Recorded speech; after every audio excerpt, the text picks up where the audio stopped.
Today I've got a recipe for you that I've been eating since I was a child. So let's get started. What you're gonna need is a box of mashed potatoes.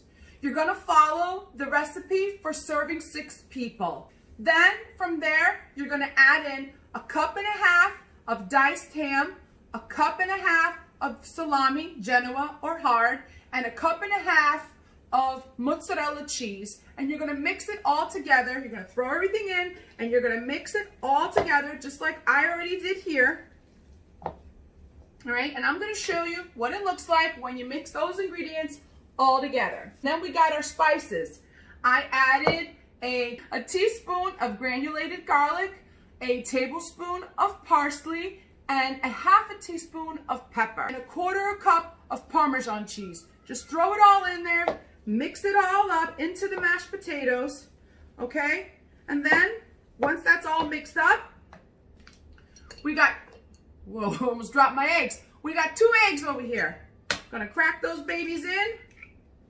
1 and 2. Take your nice big spoon here and just work those eggs.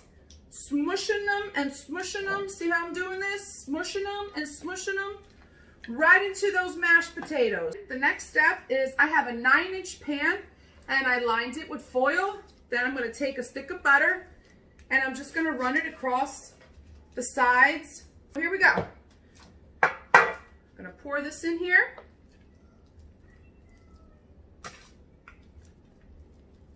The consistency shouldn't be loose. It should just be like a sort of, not real stiff, but kind of stick to the spoon mashed potato, you know, like this. And you kind of got to ooh it in there. All right, let's get all this good stuff here. Don't want to miss anything, because let me tell you, once you taste this, every time you make it, you're going to make sure that you clean this bowl and get every... Did you guys see that? Woo, we're making a mess today. All right, now we're just gonna easily smooth all that out into all the corners.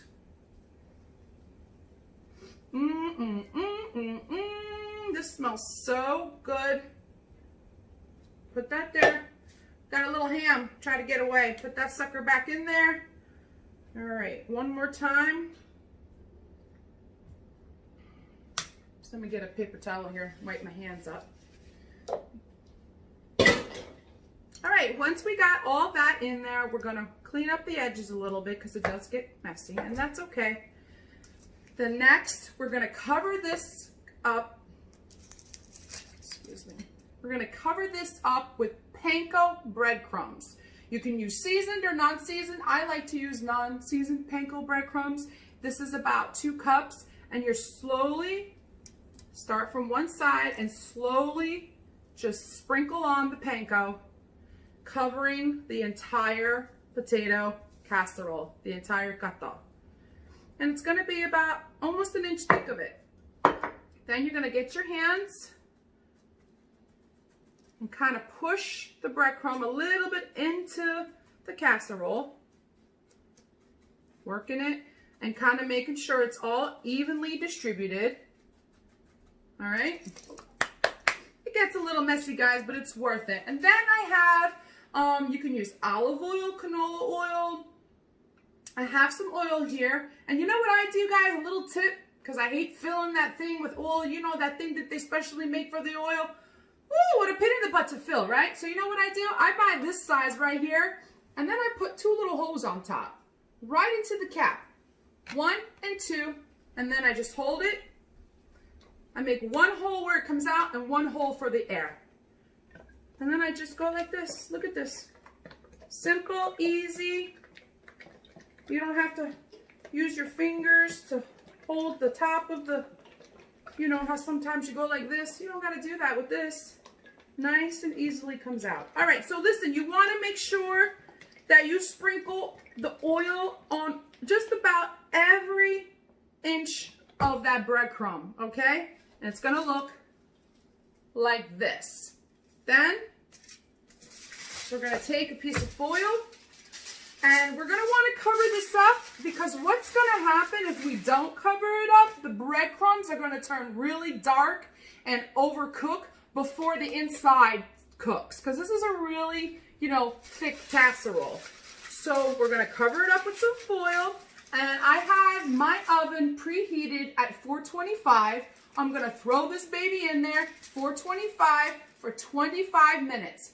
After 25 minutes, you want to take it out, take off the foil, lower the temperature to 375, and brown the top. You're going to have to keep your eye on it every few minutes. And brown the top of the breadcrumbs. All right, guys? Well, listen, I'm going to pop this in, and we're going to come right back. I'm going to show you what it looks like, all right? Get ready. Okay, everyone. So, I just took it out of the oven. I uncovered it, and this is what it looks like when you bake it covered for the first 25 minutes. Now, I'm going to lower the temperature to 375 and cook it uncovered until it's nice and rich golden brown. All right, so let me pop this baby back in, and I'm going to show you what it looks like when it's all finished.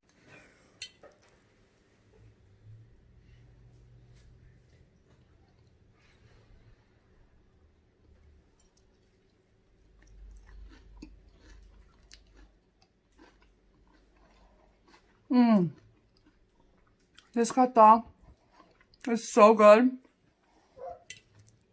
Not even your Botox can hold you back from smiling.